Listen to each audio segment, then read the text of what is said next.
skaļi domāju par Eiropas tarifiem.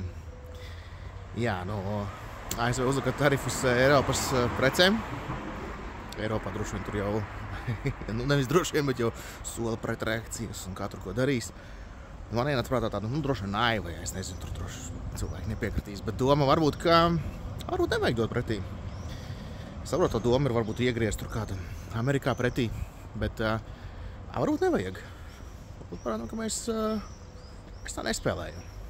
Viņi tā dara. Uz šo pretī nedot, ja?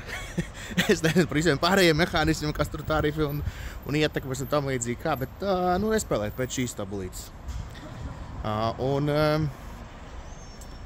Vienkārši nepiedalīties spēlē, kur paši nediktē noteikumus. Un pie tam, ja mēs, tāds šobrīd tāds konsensus vai domgājiens, ka tarifi palielinās inflāciju, jādomās, vai mums to vajag Eiropā. Vai mums vajag, ja mēs uzliksim tarifus amerikāņu precēm, vai pakalpojumiem, kas šeit nāk iekšā, un mums būs lielāka inflācija, vai tas ir tas, ko mums vajag? Es domāju, ka mums šeit vajag zemāku inflāciju un zemāks procentu likmes.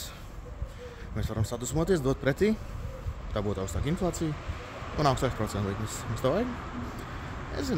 Nezinu. Nevajag. Un nevajag spēlēt citu stabulītes, vai ne?